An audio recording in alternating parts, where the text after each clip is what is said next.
Handa ba kayo? Ouch, mapanakit ka naman, DJ. Isa na naman panibagong araw at panibagong kwento ang ating matutunghayan at makikinggan. Kung kahapon, tayo ay pinakilig at pinahanga sa love story nila Jane at King, ngayon isa na naman kakaibang storya ang ating matutunghayan.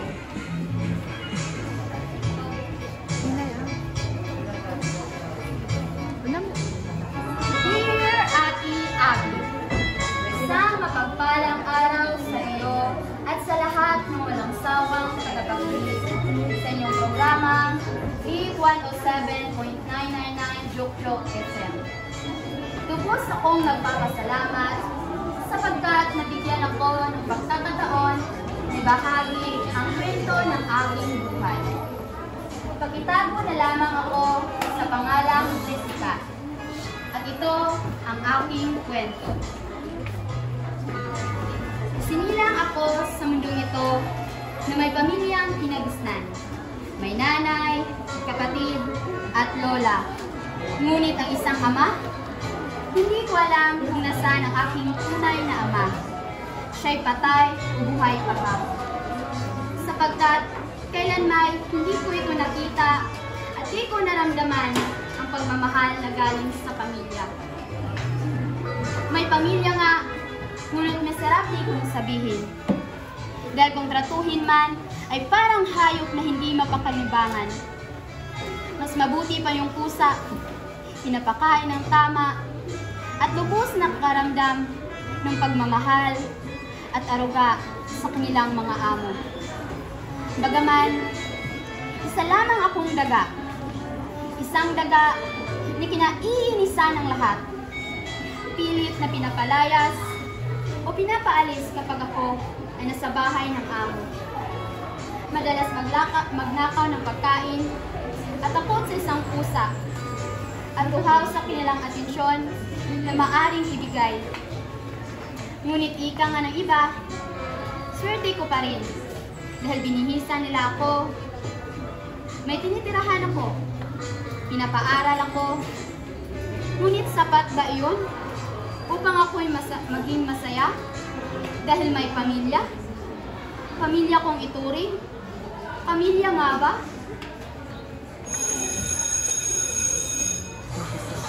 Magandang umaga sa lahat. Magandang umaga rin po, Binibining Rizal. Kamusta kayo mga bata? Panibagong taon na naman at ngayon ipakilala ninyo ang inyong sarili. Magandang umaga po, ma'am. Pasensya na po, na late. Unang araw ng eskwela at late ka? Pumasok ka at ipakilala ang inyong sarili. Ayusin mo muna ang iyong sarili dahil pawisan ka. Ano ba yan? Papasok nga lang. Hindi pa maayos ang postura. Gutay-gutay pa ang dami. Magandang umaga sa lahat. Ako nga pala si Binibining Jessica Soho. 17 taong gulang. Ang aking mama po ay si Regina. Bakit di mo binanggit ang pangalan ng iyong ama? Ma'am, wala pa akong papa, ma'am. Ang ibig ko pong sabihin, hindi ko po nakilala ang aking papa simula pagkabata ko. Kawawalan ko! Kawawalan ko! Kawawalan ko! Pasensya ka na, Binibini. Huwag kayong tumawa, class. Kay laki-laki niyo na at pinagtatawanan niyo ang ganyang bagay. Hindi iyan mabuti. Okay, class, yan lamang para sa araw na ito. Paalam. Paalam po, ma'am. Oy, Jess, my friends! Bakit ka ba nahuli sa klase kanina? Ayan tuloy, pinagtitinginan ka ng klase. Alam mo naman siguro nangyayari sa bahay, Jen. Yan naman, ayos ka lang ba? Ayusin mo nga yung damit mo. Hoy! Anong tingin-tingin nyo dyan? Umalis na kayo! Ang babastos na mga taong to!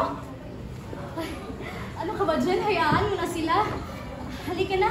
Uwi na tayo. Marami pa akong gagawin. Basta tawagan mo lamang ako kapag kailangan mo ng karamay, Jess, ha? Paalam. La? Opo. Buti naman at bumisita ka. Halika't maupo. Ikukuha kita ng inumin. Kamusta naman ako? May pasa ka na naman. Sinasaktan ka na naman ba ng mama mo?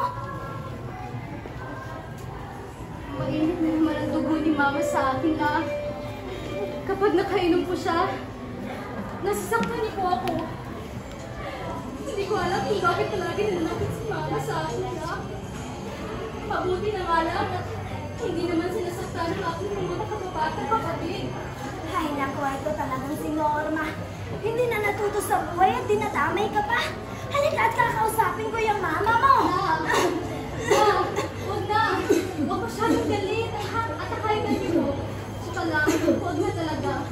Baka saktan ka naman niya kahit pagpunta mo nung nakaraan. Nais ko na sana natanong. Kilala niyo ba ang aking papa? Bakit po galit na galit si Mama sa akin? Apo? Jessica! Ano na naman ba ang ginagawa mo dito, ha? Sinasabi ko na, di ba? Huwag kang pumupunta dito sa lola mo! Hindi ka nakikinig sa akin! Ma! Nasasaktan po ako, Ma! Huwag mo ko saktan, Ma! Ang tigas-tigas ng ulo mong bata ka! Mana ka talaga sa iyong itay! Norma, tumigil ka na. Huwag mong saktan ang aking apo, Norma. Walang hiya ka talaga, Norma. Anong nangyari sa'yo, Ma? Jessica, Si Lola! Inatake sa puso, Ma! Kasalanan mo yan dahil matigas ang ulo mo! Kasalanan mo ito! Ano ka ba? Tama na! Tulong! Tulong! Ang lola ko, ma! Wala na si Lola, ma! Ang lola ko, ma! Wala na ang lola ko, ma! Pagbabayaran mo ito, Jessica! Kung pakinig ka lang sa akin, hindi ito magyayari kay inay! Kung hindi mo sana pinipilit ang pupunta mo doon at magtatanong kung sino ang iyong ama, hindi sana mangyayari ito! Lumayas ka! Wala kang kwenta ka na! Kasalanan ko na! Kailan ba ako may silbi sa buhay niyo, ma? Wala na nga akong tatay. At kung natuloy mo ng alam mo, ay parang hindi mo ako, anak! Ano ba ang kasalanan ko sa'yo, ma? Wala naman akong ginawa masama sa'yo. Dahil kagagawin niyo ba? Lagi mabuti akong anak. Kahit ni minsan, hindi niyo ako tinato ng tama. Ano ba? Sumaksawa na ako, ma! Gusto ko lang naman makilala ang itay ko. Pero bakit? Ipinagdadabutin niyo yun sa akin? Gusto mong mahanap ang iyong itay? Hala, sige! Hanapin mo ang walang kwenta mong tatay! Pinaprotektahan lamang kita laban sa kanya! Hanapin mo at lumayas ka sa pamamahay ko! Layas! At kung makilala mo ang Lexi mong tatay, huwag kang babalik dito na mangyak-nyak dahil sa malalaman mo! Nagsisihin ako ni Inay sa pagkamatay ni Lola ay siya rin paglayas ko sa aming bahay, DJ Abby. Namasukan ang trabaho kahit saan, nanilimos minsan at natutulog sa lansangan. Matustusan ko lamang ang aking sarili at ang aking pag-aaral. Nakakalungkot lang isipin ng aking karamay ay bigla na lamang nawala. At sinisisi ko rin ang aking sarili sa nangyari kay Lola. Hindi ako makatulog sa gabi at tulalang pinagmasdan ang magandang kalangitan. Tanging ang bituin at buwan lamang ang aking kausap.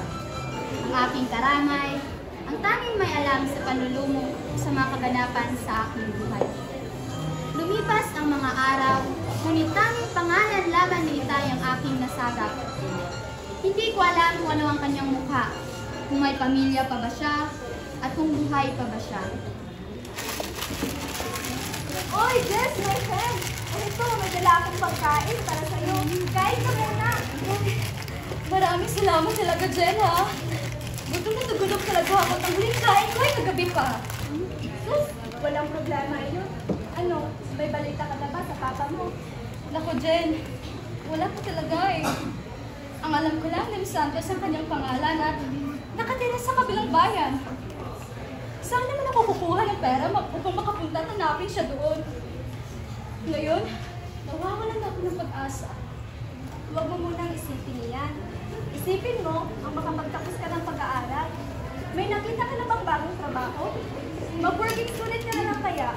Magtatrabaho ka sa pamilya at may matutulungan ka pag hindi ka na matulog sa lansangan o di kaya sa gilid ng kalsada. May kakilala ako. Inirekomenda kita at magsisimula ka na raw bukas. Talaga, Jen? Maraming salamat talaga, Jen, ha?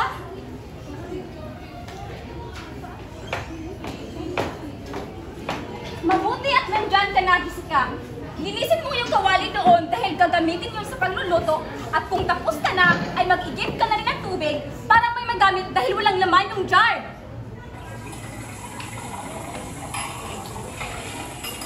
Tapos ka na dyan, Jessica? Saglit lang po, tita. Ang tagal-tagal mo naman dyan, Jessica. Kailangan ko ng tubig. Ito na po. Sige, magpahinga ka na doon. Anong inuupo mo dyan, Jessica? Maraming gawain. Tumulong ka naman. Sabi niya naman po na magpahinga ko at kakaupo ka lang, tita. Nagtatrabaho ka, Jessica, at hindi ka prinsesa. Ay, nag-aaksaya lang ako ng oras dito. Sige, kunan mo ako ng malamig na tubig. Pero hindi masyadong malamig, ha? Para hindi masira yung lalamunan ko. Ito na po, tita. Ano ba, Jessica? Di ka nag-iingat? Wala ka talagang kwento! Magtrabaho ka na maayos dahil kami ang nagpapakain sa'yo dito! Ma'am, tita. Sorry po talaga. Hindi ko naman sinasadya. Talagang mahirap ang buhay nung namasukan ako ng trabaho. Upang matustusan ang aking pag-aaral sa kolehiyo, ay nagdublikayod ako. Habang naglalakad ako tungo sa aking part-time job bilang Marlboro girl sa isang bar, ay may taong sumusunod sa akin. Ang programang ito ay hatid sa inyo ng Angel's Burger. Sa unang kagat, tinapay lahat. Ay, munti ka na ako. Sino ka na yun? Bakit may sumusunod sa akin?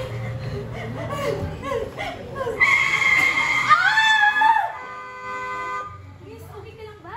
Bakit parang namumutla ka? Pasensya na, namamadali ako. Munti ka ba kita nasalasaan? Okay lang po. May sumusunod po kasi sa akin. Hindi ko naman po kilala dahil nakaitim na hood po.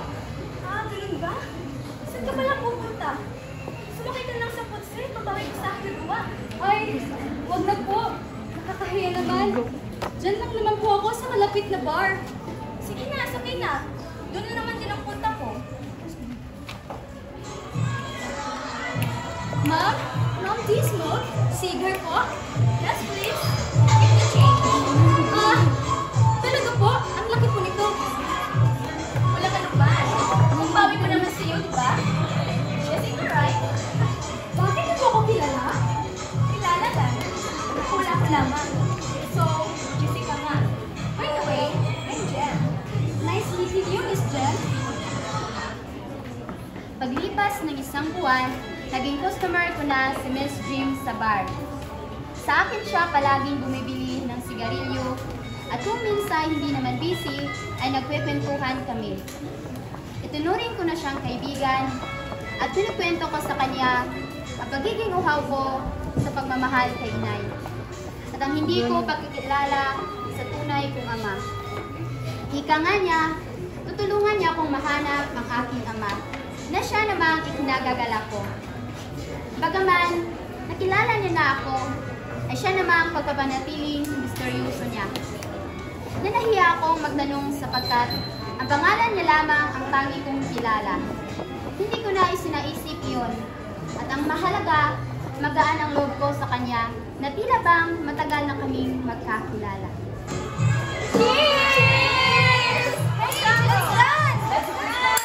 Dito, one finger, please. Woo! Party, party, party! Pasensya ka na, Jessica. By the way, these are my friends. Guys, meet Jessica. Hi, Jess! Huwag ka muna dito, Jess. Inom ka kahit konti. Sige. Kinaumagahan, nagising na lamang ako na hindi pamilyar ang silid na aking nakikita. Magulo, madaming basura na para bang nasa abandonadong lugar. Masakit ang aking ulo at pilit kong inaalala ang nangyari kagabi. May kaluskos akong naririnig at mga taong mahinang nagtatawanan na para bang wala sa sarili. Gusto kong tumayo at gumalaw. Ngunit hindi maaari dahil nakatali ang aking mga paa at kamay sa lubid. Ay, ang sakit ng ulo ko. Asan ba ako? Asan kaya ako? Ay, si Jen. Si Jen yung kasama ko dito. Jen? Jen? Ay, Jess, gising ka na pala? Bakit tayo nandito, Jen? Ano ba ang nangyari kagabi? Kalma ka lang, Jess. Hindi naman ka namin sasaktan. Di ba matagal mo nang gusto makita ang iyong ama? Matagal ka na namin hinahanap, Jess. Ah, anong ibig sabihin mo, Jen? Naalala mo ang gabing may sumusunod sa'yo at una tayong magkilala? Jess, planado lahat iyon. Planado lahat iyon ng iyong ama. Ano? Anong planado? Pinagkatiwalaan kita, Jen. Una pala, kilala mo ang aking itay? Pinaikot mo lang ako? Bakit hindi dinaan sa ganito? Pwede naman kami magkita sa maayos na lugar. Bakit? Bakit parang dinagit ninyo ako? Manahimik ka! Huwag kang sumigaw, ang sakit-sakit mo sa tenga! Pa! Huwag mo siyang saktan! Anak mo yan, kapatid ko pa rin iyan. Pasensya na, Jessica. Anong kapatid ang yung sinasabi, Jen? Naguguluhan ako. Ano ba? Ano nangyayari? Oo. Kay tagal kitang hinanap, aking prinsesa. Malaki ka na pala. At kamukha mo ang iyong ina. Si Norma. Norma. Ang walang kamuwang-muwang na Norma. Manahimik ka! Isa ka pa! Mana ka din sa ina mong walang kwenta! Buti na lang at nandito na kayo, aking mga anak. Matutulungan na. Akala ko ba gusto niyo lang makita sa Jessica ni Ture siyang anak? Huwag mong sabihin, ibibenta mo ang sarili mong anak para sa tangin ang bisyo mo? Ibibenta? Bakit? Binenta ba kita? Hindi pa naman, di ba? Hindi! Dahil pinapakimbangan mo ako! Hindi dahil sa sarili mong anak ay binababoy mo! Hindi dahil nagmamakaawa ako na sa oras na iharap ko ang isang mong anak ay titigilan mo na ako! At maraming salamat. Isa kang huwaran na anak. Bitiwan mo ako! Huwag mo hawakan, Jan! Ang bango-bango ng buhok mo! Bitiwan mo ako! Jan! Ang bango mo! Bitiwan mo ako! Ang ingay mo! Maging masaya ka na lamang at nakita mo na ako. Ako ito, iyong ama. At ako'y nagsisi dahil ginugol ko ang aking oras sa paghahanap ng ama na walang kwenta. Adik! At rapist! Sana nakinig na lang ako! Jem! Jem! Tangina! Walang hiya ka, Jem! Jem! Bakit mo binaril? Bakit mo binaril ang sarili mong ama? Ama? Tinatawag mo ang sarili mo na ama? Mahiya ka naman. Masawal masahayap ang iyong pagkatao. Kailanman, hindi ka napaka-ama. Jem, tama na, Jem. Bitiwan mo ang baril. Tama na, natatakot na ako. Umalis na tayo dito, Jem. Pagbabayaran ninyo ang ginawa niyo sa akin. Jem! Jem! Hindi ko pinasadya. Jessica! Jessica! Jessica! Sorry po, Ma. Sorry po, hindi ako nakinig sa'yo. Sana hindi ko na lang hinanap ang aking ama. Sana hindi ko na lang siya hinanap, Ma. Wala siyang kwenta gaya ng sinabi mo, Ma. Sana nag-focus na lang ako sa pagmamahal sa pamilya natin, Ma. Ako ang dapat mahingi ng pasensya sa'yo.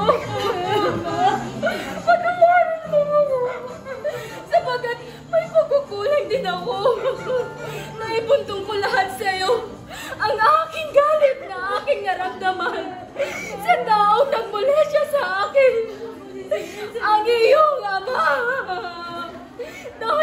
tinitingnan kita, ang mga masasakit na alaala ay hindi naghihilom dahil sa ginawa ng ama mo sa akin. Kaya naman, hindi ko gusto sabihin sa iyo kung sino siya at kung ano ang nangyari. Dahil hindi ko gustong isipin mo na bunga ka ng pagkakamali. Nabunga ka dahil sa malaking kasalanan. Hindi ko gustong isipin mo na sana hindi ka na lang nabuhay sa mundong ito. Naisipin mo na palakit ka sa buhay ko. Huwag mo sabihin yan, Ma. Gusto ko paalagaan mo ang buhay mo at patawarin mo ako na minsan hindi ko na iparamdam ang pagmamahal ng isang ina. Ang pagmamahal ng pamilya. Ang pagmamahal na walang katulad na kailanman hindi lumilipas magaan man ang mga pagsubok sa buhay. Patawarin mo ako, anak ko. Pinapatawad na kita, Ma. Kahit kaano kalalim ang mga hidwaan at alitan sa aming pamilya, DJ Abby, ang pagmamahal ay natiling matatag. Ito ang pumupukaw sa aming pagnanasa ng malayoy at magkabati. Ito ang nagbibigay sa amin ng lakas na harapin ang mga problema at pagsubok. Pinatawad ko ang aking ina, DJ, at nagbigay ng pagkakataon para magbago at bumawi. Kahit sa mga pagkukulang ng aking pamilya, ito ay nanatiling isa. Ito ay tahanan ng aking puso. At sa gitna ng mga labanang nangyayari sa buhay, ito ay nagsisilbing tanglaw at katibay sa inspirador. Nandito pa rin ang aking pamilya upang maging kakampi sa bawat yugto ng buhay. Ito ay isang paalala ng tunay na halaga ng pagmamahal ng pamilya ay hindi nasusukat sa yaman at tagumpay, hindi sa pagkakaroon ng mga taong handang yakapin tayo sa kabila ng ating mga pagkukulang. Kaya't huwag natin kalimutan na ito'y dapat alagaan at pahalagahan. Sa kabila ng mga pag-aaway at pagkukulang, ito'y isang alaala, sa kabila ng lahat, ang pamilya ay nanatiling isa. At ito ang nagbibigay kulay sa ating paglalakbay sa buhay.